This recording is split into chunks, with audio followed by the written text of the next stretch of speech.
जाऊन वहिनी साहेबांना विचारा की त्या का आई साहेबांच्या खांद्याला खांदा लावून आमच्या वैतावर टपल्यात.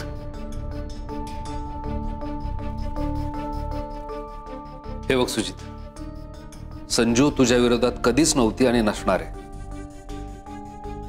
हे तुलाही चांगलं माहिती आणि मलाही.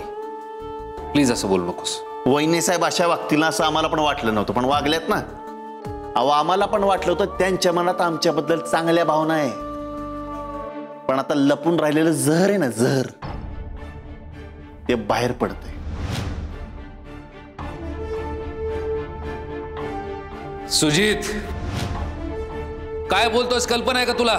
आहे ना, चांगलीच कल्पना आहे, पण वहिनी साहेबांचं बदललेलं रूप काय आहे ह्याची कल्पना नाहीये तुम्हाला भैया साहेब. त्यांचं कसं आहे माहितीये का, नकली चेहरा सामने आहे, असली सीरत छुप जाए. हे बघ सुजित, मला वाटतं भैया साहेब वकील पत्र घेण्याआधी ना आधी तुमच्या आशिलाला विचारा, त्यांचं मत काय ते जाणून घ्या. आपण आणि ढाले पाटलांची सून होऊ नये या आई साहेबांच्या मताशी त्या सहमत आहेत का नाही हे विचारा. त्याच तुम्हाला खरं काय ते सांगतील. मग या डिफेंड करायला.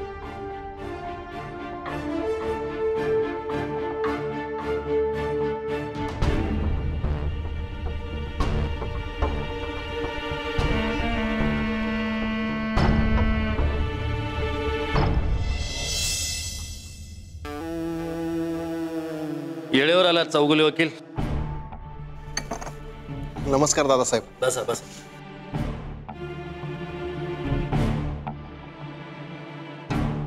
घ्या चहा घ्या. नाही झालाय.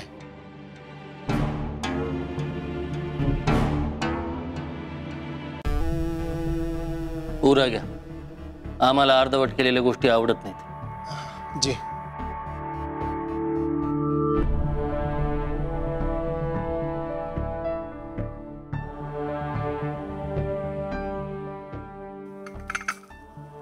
आम्ही सांगितलेली आणि सांगितल्याप्रमाणे कागद बनवून आणलीत का? हो दादासाहेब, तुम्ही सांगितल्याप्रमाणे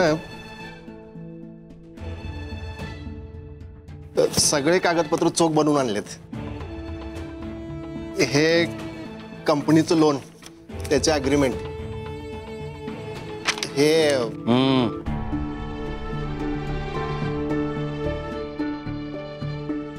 आम्ही सांगितलेलं ते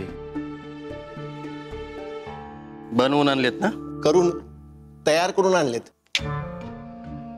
बनवण्यासाठी तयार करून आणलेत असं म्हणा. बाबूजी कृपा बनाए रखना.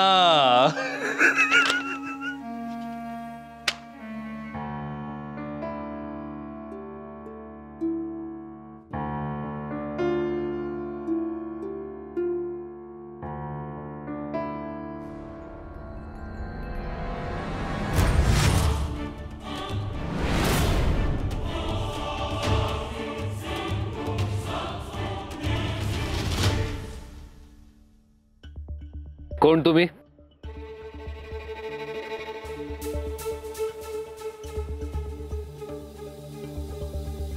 आपण रफिक.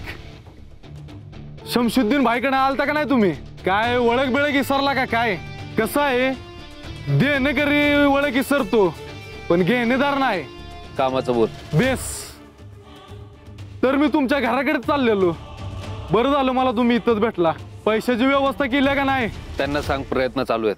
तुमच्या प्रयत्नाशी घेणं देणं नाही आम्हाला. आमच्या बाईजांना पैसे मागितले दिले ना तुम्हाला. काय राव, अजून पहिला हप्ता पण भरला नाही तुम्ही. पहिल्याच टायमाला एवढा वेळ. घेताना पडदिशी घेतलंय आणि देताना एवढा वेळ लावताय. लवकरात लवकर पैशाची व्यवस्था करा, नाहीतर परिणाम लय वाईट होतील. चला रे.